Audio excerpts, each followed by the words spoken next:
This video is sponsored by BJJ Mental Models. Batista, Braguinha, or however you know him, he's one of the best grapplers that you've never paid attention to. And yet, he's the train, the locomotive that just keeps picking up speed.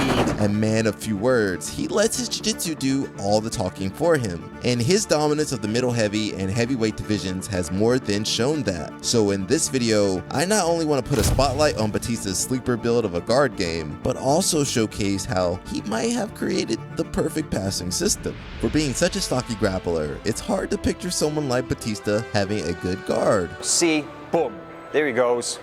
Crowd go wild, 2 points on the board, fantastic.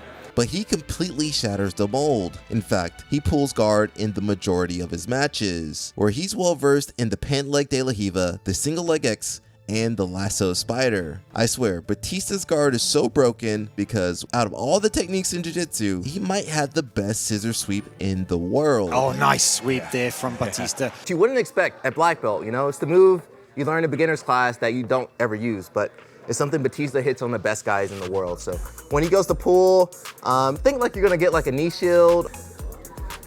Yeah, it doesn't matter if my partner has a grip on me, I'm controlling his, usually around this elbow, not the sleeve, guys. Here. What's really important is this knee shield. All right, from here, I'll start to go just basic, but usually they, you know, especially at black belt, they have good balance, so that leg comes up and he catches. Boom. Having solid guard retention, as well as an uncanny ability to invert, make Batista's guard a nightmare to deal with. I mentioned the single leg X a little bit earlier, but it really is a mainstay of his guard. Again, nothing too fancy. Something that I noticed about Batista that can also help all of us is his mentality to rack up easy points when the opportunity arises. So if you're competing, keep this in mind. If you can score, do score. And if you thought Batista's single leg X was a lot to deal with, then you haven't seen anything yet. Arguably, his strongest position is in fact the 50-50, which again, you wouldn't expect from a stocky grappler, but he has mastered this guard. Everything from the entries to the defenses and the attacks. This looks like a deep bite on it, Danny. Oh, that's it! Gets the tab! Gustavo Batista! 50-50 knee bar! And when the match goes to the 50-50, the likelihood of him winning goes up exponentially. Just look at this sweep. This is such a good position for Batista. Yeah, see, that's there it is. Yep. Hits that little sweep, kicks away the far leg. Even under the worst circumstances, Batista can completely turn the tide of a match. If you guys would like to develop a winning mindset just like Batista, then look no further than BJJ Mental Models. With over 50 plus hours of audio masterclasses from the best minds in the sport, you gain access to the best BJJ community on the internet, including an exclusive invite to the private BJJ Mental Models Discord, featuring over 70 elite level black belts from all around the world. And I really like their coaching tier, where you receive world-class sparring analysis, get detailed technical feedback from their all-star black belt review team featuring over 20 world champions, and much, much more, which you can start right now with a 7-day free trial just by clicking on this link. Or type in my offer code ALEC for 50% off your first month.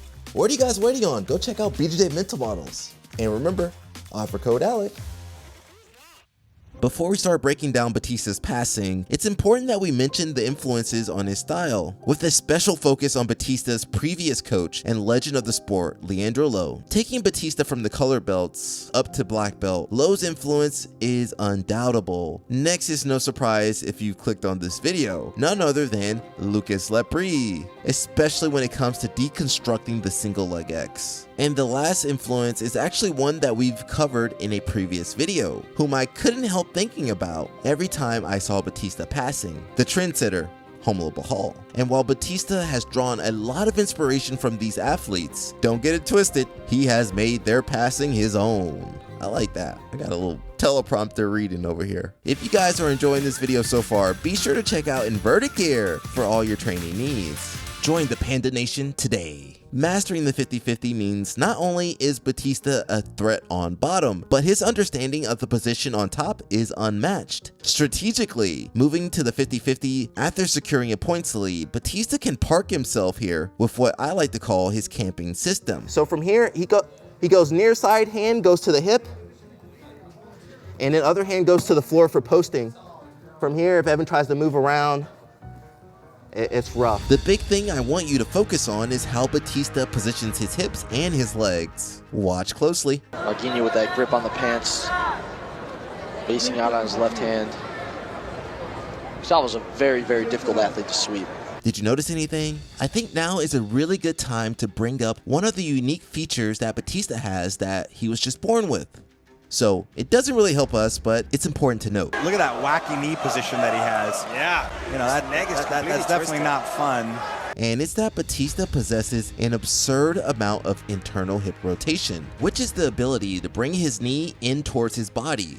I know, life's not fair, but this ability gives Batista the edge when it comes to playing guard and passing. From the 50-50, he has two major positions that I want to focus on. This perpendicular position where Batista will often camp, and which for the life of me, I still struggle to get into.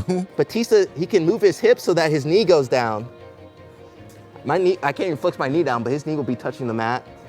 And then, you know, when Batista needs to, he can come up, start to pass that way. And then this back turn position that he uses to fight off the grip on his pant, which he can use to stave off sweeps and look for an opportunity to move out of the 50-50 when it presents itself. But from here, if Evan does try to grab my far pant, my back leg,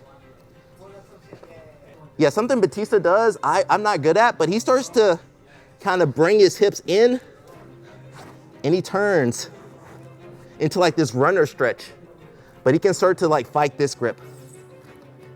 From here, he has a few different things. There is a knee bar here. Oh, now Gustavo Batista looked almost willing to give up that sweep in an attempt to go get a little bite on the knee bar, but I usually don't ever go for that. You see this knee bar, Paulie? He can try to turn out. You don't really see him do that too often. Usually what he does, if he gets that open, he'll come back here. Batista is also a beast from on top of the single leg X as well, using a variation of the camping position where this time he maintains a grip on the outside leg while posting on the mat with his free hand. Not only is he hard to move from here, but he's also skilled at escaping his leg when you go for the scoop grip. So it's not easy to do that to Lucas, man, I'm telling you. Look how he moves so well. You know, Batista is really great at killing single leg X guard.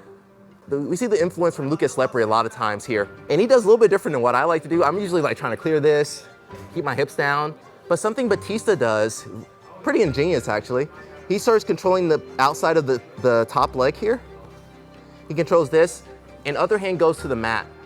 So I kind of call this camping. Don't do this in no-gi, but in the gi it's okay. So it's a kind of a fine line between almost reaping yourself, and when he's doing this, Evan can't use that to swivel under. So if he tries to go under, he can elevate me. You guys know, like the Aoki ankle lock is there. But when he has this, if Evan tries to go out, he can't. If he tries to push me away, I'm posted. So a lot of times, you know, Evan's stuck. And a big thing is when the guy goes for the scoop grip. When he goes for the scoop grip, because of his build, I'm having you rewind. It's almost like clockwork when they go for the scoop grip. And we can't talk about Batista without bringing up his knee cut. So let's watch a few of those before we really dive in.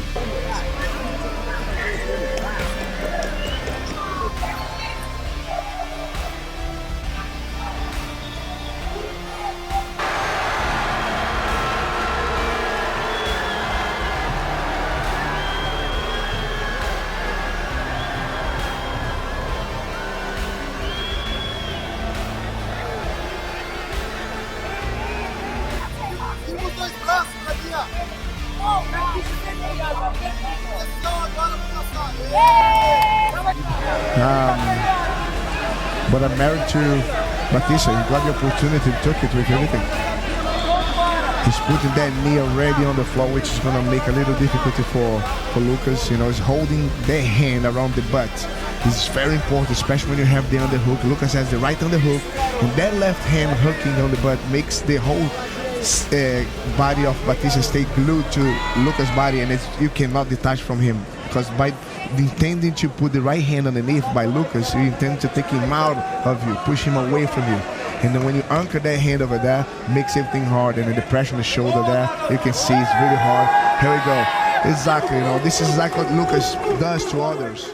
First, Passing to the left is hard for most grapplers to deal with, and it's something that you not only see from Batista, but several other great guard passers like Tynan and Marcelo Garcia. Couple that with phenomenal internal hip rotation, and Batista is able to get into positions that most people simply can't, ultimately leading to the chiropractor stretch pass, which we covered extensively in our Homo Bahal video. It's incredible. Very good. Like, And he gets the pass. Again, he's got that really great internal hip rotation. So the first position he goes to, he likes to pass to the left. And no matter what Evan's doing, the grip he usually looks for is his top hand grip. And even if Evan's fighting me, he likes to go over the head. And he'd like to stay here. Eventually, you can start pushing this out of the way. And then switching to the hip and going to the cross face. If you guys were rolling with me the last couple months, I've been doing that. Evan can tell you. A lot of times I'm like adjusting. I can even use my back leg to help me clear. And sometimes it takes time, I start, making little adjustments. He's still holding on. I pull the hip some more, drive the head some more. All right. If I still feel like he's starting to pull my knee up, sometimes I might switch my angle. So I'm still pulling the hip, and then I drive my knee over his hip bone here. So there's like a little dance here where I'm trying to find the right space. Worst case, I'll take that 3/4 mount.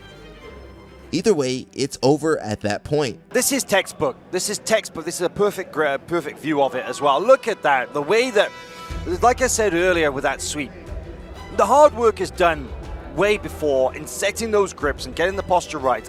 And then the pass, it almost just presents itself. Batista has other tools at his disposal, like his outside passing and his surprisingly good mount. But for all of his talents, I have to say it's his consistency, his patience, and his belief in himself that really sets him apart from everyone else, combining the new school with the old school to add his own flair. And it's for all of these reasons that Gustavo Batista is changing BJJ forever.